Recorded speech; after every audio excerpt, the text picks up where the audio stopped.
Hello. Okay. Uh, real quick update here. Need to speak on this. This is really bugging the living crap out of me because apparently this is an organized effort now. Yeah. It's a real low point for a fan base too. I'll tell you that. So as people are probably aware by now, this was covered a long time ago. Shailene Woodley was cast to play Mary Jane Watson, and she was cast a long time ago.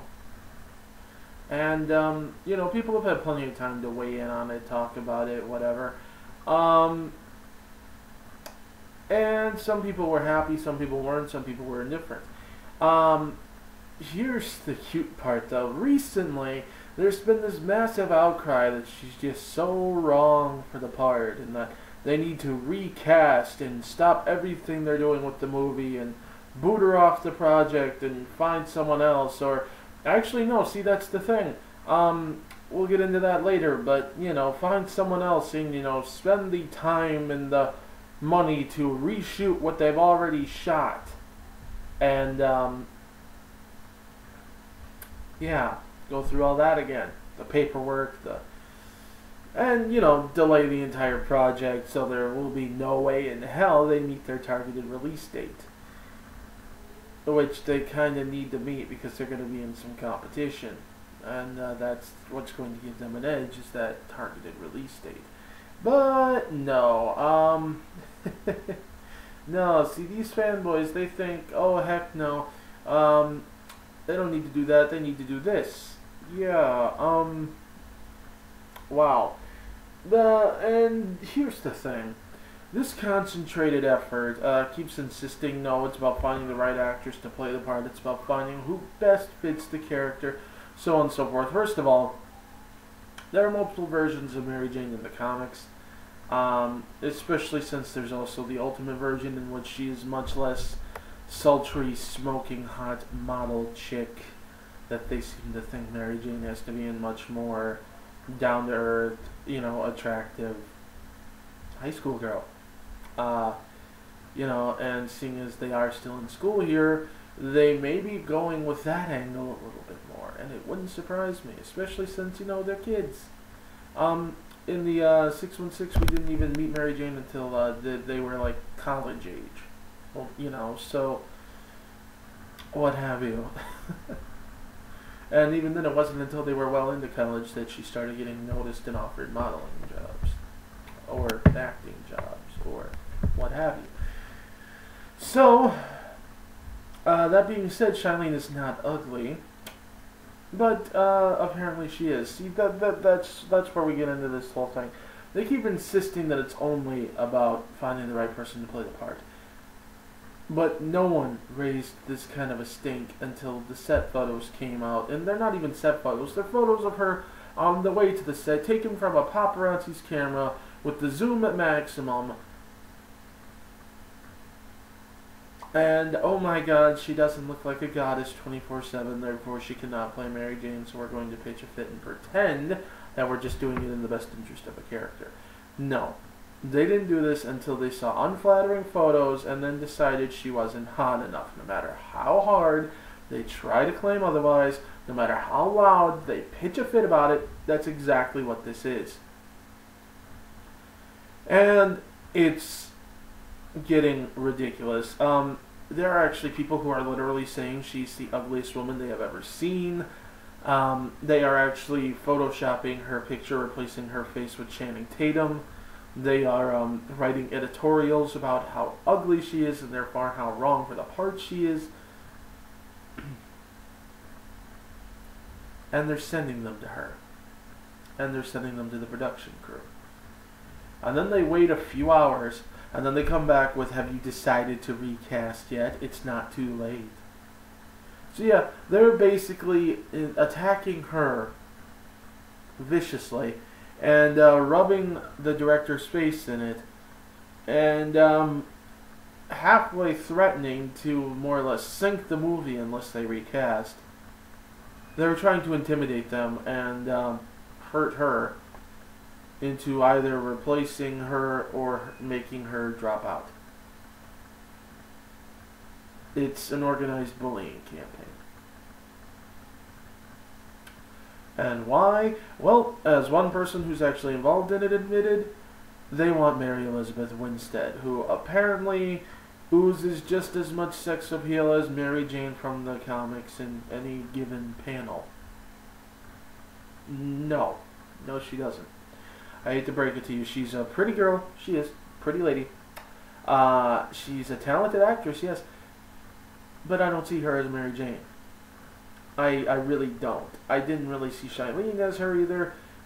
But that's neither here nor there. See, the difference between me and you is I'm willing to trust the director that he knows what he's doing, because he certainly proved it last time. He knows what he's doing. Okay? Casting has never been an issue with this movie. Whether you want to throw a fit about it or not, whether you thought the last movie was good or not, it was well casted. It was. They found some really good people. They got some major talent. And this is happening again. And I do trust that he knows what he's doing. He knows how the character's written. I don't. So, I do trust that he knows what he's doing. And I will wait until the movie comes out to pass judgment. That being said, I did actually have an actress that I would have preferred for the part, and it was Elena Satine, and I believe I said that once. But that's not the point. The point is, I'm not going to go around and call Shailene ugly because she wasn't my first choice. I wouldn't do it if Mary Elizabeth Winstead got the part either, because you know what? It's not true. It's just not. Alright, there are pictures of Mila Kunis out there without her makeup, and they are horrifying. Okay? But, see, I don't know what happened. For all I know, it could have been a bad day. She might have been up all night the night before. There, you know, not to mention the fact that when you go to makeup, when you're on a shoot, you pretty much have to scrub your face completely. You know, scrub all the grease off, all the dirt off, all the dead skin off, so you pretty much have to loofah your face. So, it ain't pretty, you know? And they have to walk to the set. Now, that being said, there is also a picture of Shailene on the set in a camera that's not a friggin' low-class digital paparazzi camera zoomed in all the way. And she looks fine. She does. In fact, you know what? I'm going to show it to you right now.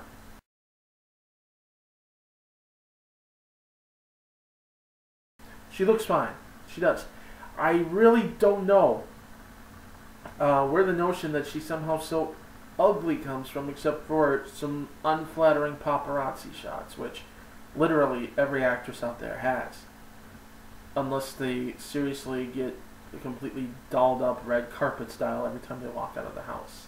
There are unflattering pictures of Angelina Jolie, Jennifer Aniston, Heather Locklear, Mila Kunis, obviously. Any actress you care to name, they will have unflattering pictures of them floating around out there. That doesn't necessarily make them ugly. It does not. So, whatever. And even so, Shailene got the part. She wasn't my first choice. Even if Mary Elizabeth Winstead had gotten the part, she's honestly almost less of a choice to me. I wouldn't be going around saying that she's ugly. I wouldn't. I just wouldn't. This is all kinds of stupid. And then on top of that, they justify this by saying Back to the Future did it when they dropped Eric Stoltz and cast Michael J. Fox. Here's the thing. That was a completely different scenario. Michael J. Fox was actually the first choice. They wanted him.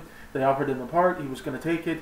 But then something happened on the set of Family Ties, and the producers just could not let him go. They couldn't. He had to carry a lot more weight on the show. They needed him.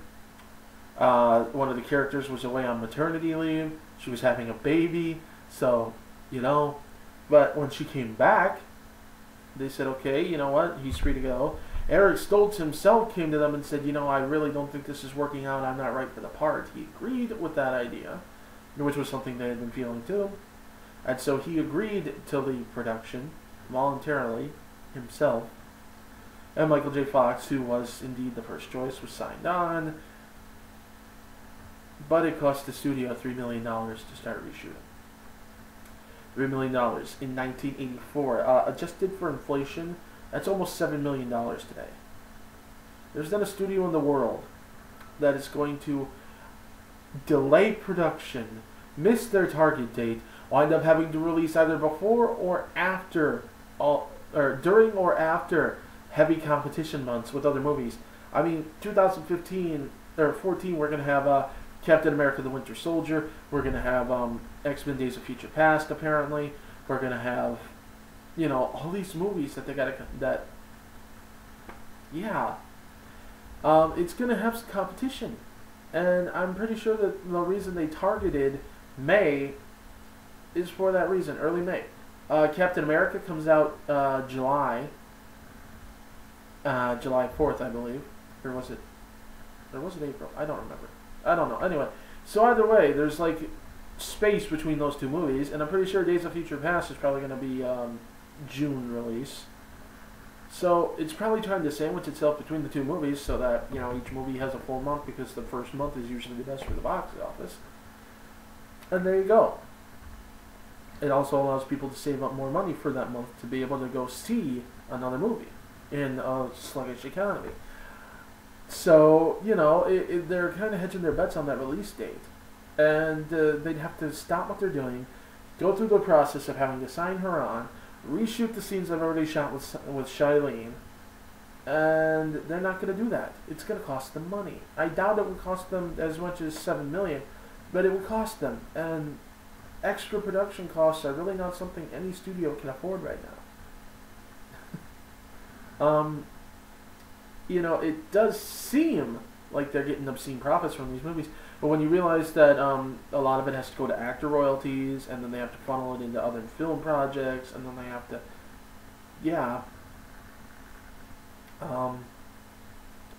it's not quite as much as you'd think. They're actually not doing as good as they used to do. So to have the luxury of being able to blow money on recasting something is not something they're going to do, and especially not in response to a bullying campaign. No one, I repeat, no one is going to recast this movie based on you trying to make this girl feel like utter crap. I'm sorry. This is stupid, and it is childish, and it just really, really, really needs to stop. It just does. But, hey, whatever. You'll just find a way to justify it again. Just like last time. Just like the guy I argued with last night on Twitter, who apparently still saw nothing wrong with what he did. I don't know. Whatever. Just grow up, please.